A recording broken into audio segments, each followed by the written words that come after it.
The Israeli media sounds the alarm time and time again. There is no water, water consumption should be reduced. Since the main source of water in Israel is the Sea of Galilee, we went out to investigate and indeed found a very sad sight. When you picture a synagogue in Jesus' day, what do you imagine? A miniature temple, a church building, something in between? Many people think a synagogue is a religious building, and just that. But in the first century, it was so much more.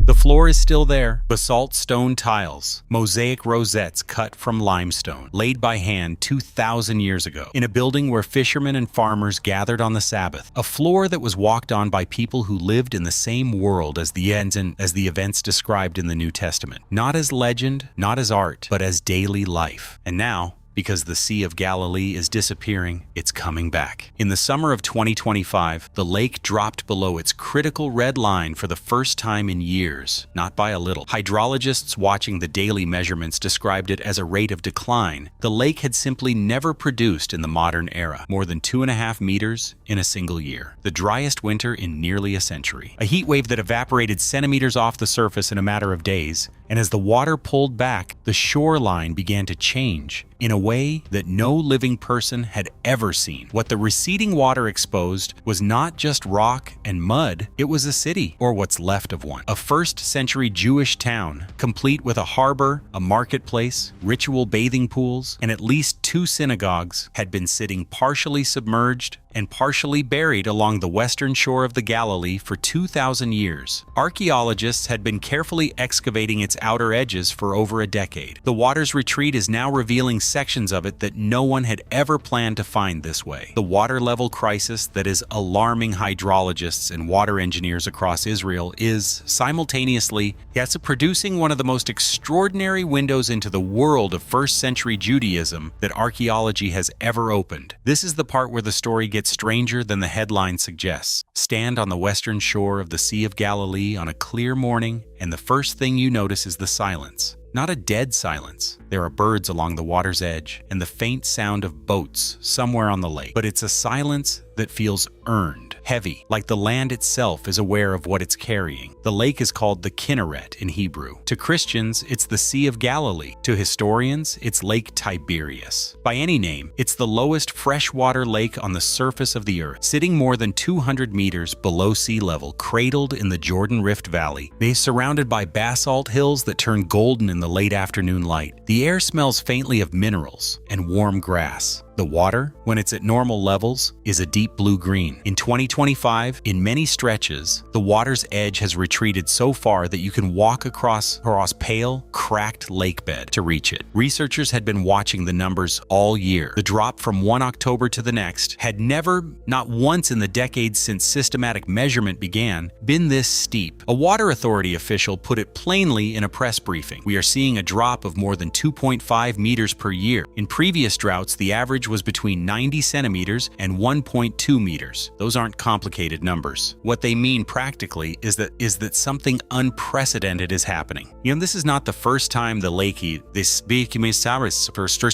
has dropped and given something back. In 1986, a different drought pulled the waterline back from the northwest shore. 2 brothers who fished the Galilee spotted something in the mud, a shape that didn't match the surrounding lake bed. Archaeologists came. What they found was a wooden fishing vessel preserved in the sediment for nearly 2,000 years. Carbon dating placed its construction between the 1st century BCE and the 1st century CE. It became known as the Ancient Galilee Boat. It is to this day one of the most striking physical objects ever recovered from the biblical period. In 1991, another receding shoreline near the site of ancient Magdala revealed the base of a stone tower, basalt pillars rising from the lakebed about 50 meters from shore. It disappeared back under the water when the rains returned. Nobody published a full excavation report on it before it was gone again. The lake has a pattern. When it drops, it speaks. What it's saying now is more significant than anything it has said before. The town of Magdala, or Migdal as it's known in Hebrew, meaning tower, sits on the northwestern shore of the Galilee, about 6 miles south of Capernaum and 3 miles north of Tiberias. In the 1st century CE, it was a substantial place. Ancient sources describe it as a major fishing hub, with a fleet of more than 200 boats working the lake. Historian Josephus, who commanded Jewish forces in the Galilee during the revolt against Rome, described Magdala as a fortified town with significant resources, and it had a population that some researchers estimate in the tens of thousands. Though that figure remains debated, most of the town has been buried under layers of sediment and time. What's been excavated since 2009 is, by any measure, remarkable. A harbor,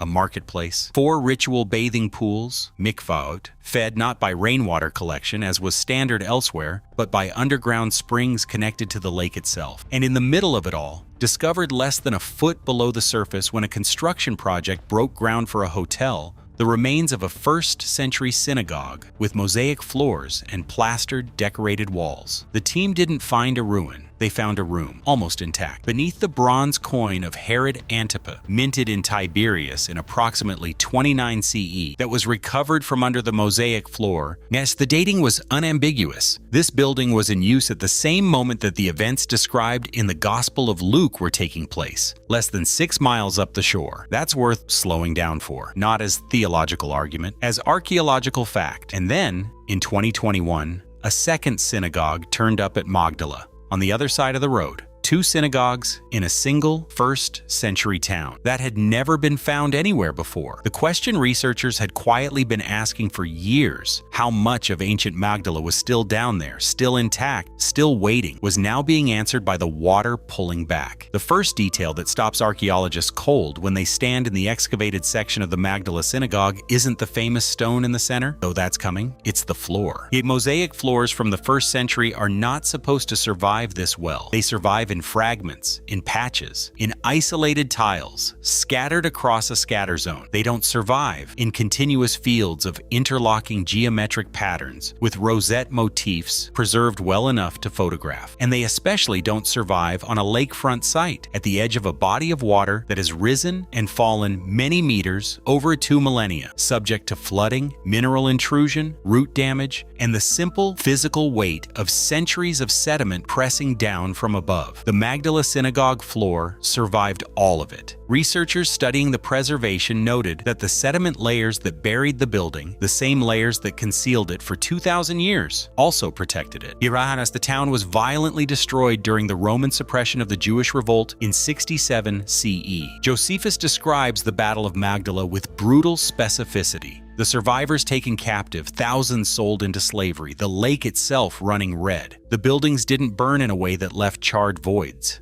They collapsed. And then the Galilee covered them. The floor outlasted the empire that destroyed the building above it. Now, as the lake line retreats further south and east each season, sections of the ancient town that were previously accessed only by pumping water out of trenches, a constant, expensive battle against the water table, are drying out. Slowly, the outer edges of what researchers believe is a much larger archaeological complex are becoming accessible without the pumps. One local nature photographer from a nearby kibbutz described walking stretches of the shoreline in the summer of 2025 and recognizing shapes in the exposed lake bed that didn't look natural. Angular shapes, parallel edges, the kind of geometry that rock doesn't make on its own. He wasn't an archaeologist. He knew enough to take photographs and call someone. When the excavation team first cleared the sediment from the main hall of the Magdala synagogue, they found stone benches running along 3 walls, a design consistent with community gathering places of the period. The hall was modest, not a grand temple, a working room for a working town. In the center of the floor, they found a block, limestone, about 1 meter long, standing on 4 short legs, covered on every face, top, bottom, and all 4 sides, with carved reliefs. This was something no one had ever seen from this period. Not in this context, not at this level of preservation. Scholars spent years debating what the imagery meant. One face shows a 7-branched menorah, a temple menorah, flanked by jars and columns. This is, as far as researchers can confirm, the earliest carved depiction of the temple menorah ever found outside Jerusalem. The temple that carved menorah represents was still standing when this block was made. The building in which the block was placed was still in use. What that means is difficult to process cleanly. The second temple in Jerusalem was not yet destroyed. The Jewish world had not yet experienced the the catastrophic rupture of 70 CE, the event that would eventually produce the Talmud, reshape Jewish practice, and scatter the communities of the Galilee across the ancient world. When someone in Magdala commissioned this carved stone and placed it in the center of their synagogue, the temple was still the living center of Jewish religious life, not a memory, not a symbol, a real building you could walk to. Some researchers argue the carved stone was a Torah reading table, a place where scrolls were unrolled and the text read aloud to the congregation. Others argue it was something more symbolic, a kind of portable representation of the temple itself. What the camps agree on is what the artifact implies about the community that made it. They were not peripheral. They were not isolated. They were deeply connected to the religious and cultural world centered in Jerusalem. And they were wealthy enough and devoted enough to commission something extraordinary. This is the skeptic's moment, and it's worth taking seriously. Some scholars have pushed back on the more expansive interpretations of the Magdala stone. The connection between this synagogue and any specific gospel narrative, they note, is inferential. The site's proximity to Capernaum doesn't establish a historical link. Archaeology can tell you that a synagogue existed in a particular place at a particular time. It cannot confirm who was in it on any given Sabbath. That boundary matters, and researchers who respect it say so explicitly. The data is clear. The implications require more care. What is not debatable is what the stone tells us about first-century Jewish life in the Galilee. And what the receding lake is now revealing expands that picture considerably. Yet there's a footnote in the archaeological record of the Galilee that almost nobody outside the field knows about. In 1991, during a drought season, the water level dropped far enough along the Magdala shoreline to expose the remains of a stone structure, basalt pillars, forming the base of what researchers believed was a tower, positioned about 50 meters from what was then the waterline. Archaeologists who saw it believed it had served as a lighthouse or navigational marker for boats entering Magdala's harbor. By the time anyone had gathered the resources to mount a proper investigation, the rains had returned. The structure went under. It has not been visible since. This is a pattern, not an accident. The lake has been rising and falling throughout human history, and the archaeological record along its shores reflects that rhythm in ways that researchers are only beginning to fully map. A 2022 study published in Nature Scientific Reports examined lake-level fluctuations from the Iron Age through the Crusader period,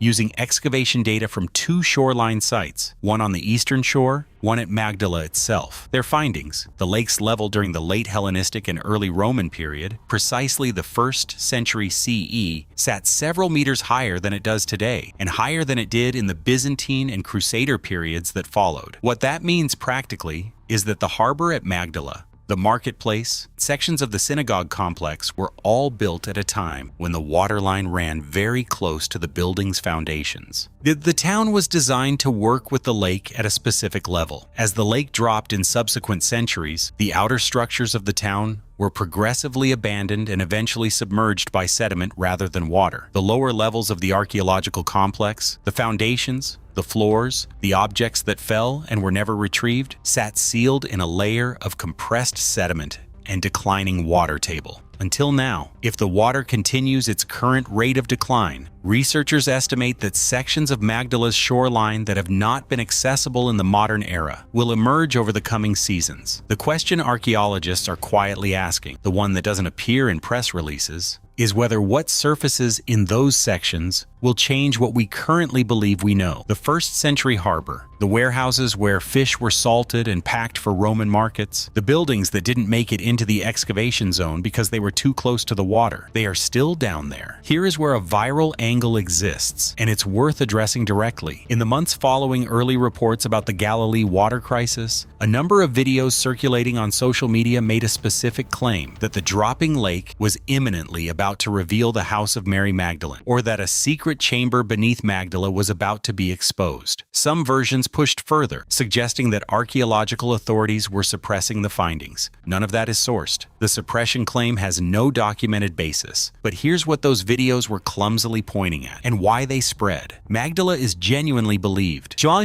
by scholars on the basis of geographic and textual evidence to be the hometown of the woman the Gospel of Luke describes as Mary from Magdala. The town was real. The name is real. The Gospel's identification of her place of origin is consistent with what we know about the town. Beyond that, archaeology cannot confirm biographical specifics. The house doesn't have a name on it. What the excavations have confirmed is something almost stranger, that the town at the center of this story was not a backwater. Magdala was a prosperous, cosmopolitan, deeply Jewish fishing city with at least 2 synagogues, elaborate ritual bathing facilities, a harbor complex, a marketplace, decorated public buildings, and the economic infrastructure to supply salted fish to Roman markets as far as Spain. When the Gospel accounts describe someone from this town as a person of means, capable of travel, capable of supporting a movement financially, the archaeology suggests that portrait is, at minimum, not implausible for someone from this community. The rumor of suppression has no legs. The reality beneath the rumor, a fully functioning first-century city, now partially re-emerging from a disappearing lake, needs no embellishment. If you're finding this as compelling as we do, a like genuinely helps this channel keep investigating stories like this one. There is a larger pattern here, and it deserves to be named carefully. The Sea of Galilee's water level has always been the defining variable in the archaeology of its shores. Ancient communities built their harbors, their markets,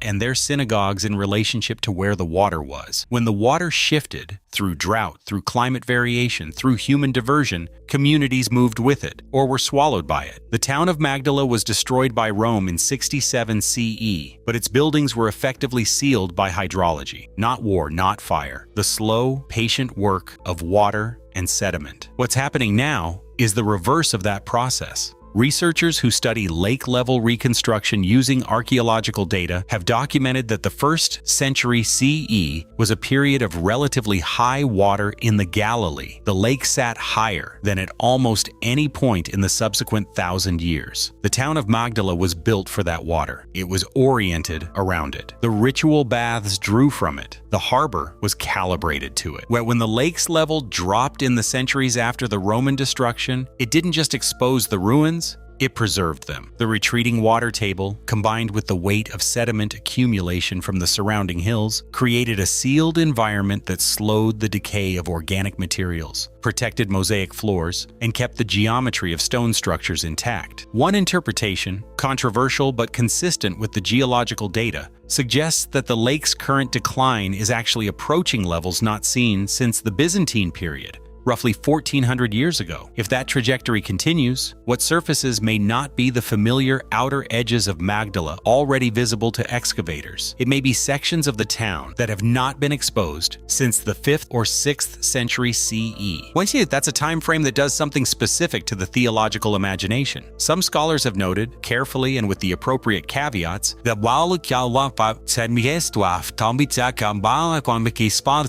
the lake's behavior in the current crisis mirrors, in broad hydrological terms, the conditions described in early Byzantine and late Roman accounts of the Galilee as a region of declining settlement and collapsing infrastructure. The lake dropped, the towns contracted. The communities that had sustained themselves around the water's edge moved inland or disappeared entirely. The question those scholars are careful not to answer definitively is this: if the lake is now returning to levels not seen in over 1,000 years, what does that mean for the completeness of what we already thought we knew about the 1st century Galilee, the Magdala Synagogue, the Magdala Stone, the 2 ritual baths, the harbor, the marketplace? All of that was found, essentially, in a strip of accessible land about the width of a city block. The rest of the town is still under something, and the something is currently leaving. Of course, there are simpler explanations for everything observed so far. Drought cycles in the Levant are well documented over millennia. The current crisis, while severe, has precedent. The water will very likely return, as it did after 2018, when rainfall refilled the lake to near capacity in just a few seasons. Much of what the waterline is now revealing may be geological sediment, not buried structures. But the researchers who have spent years working this shoreline are not dismissing what they're seeing.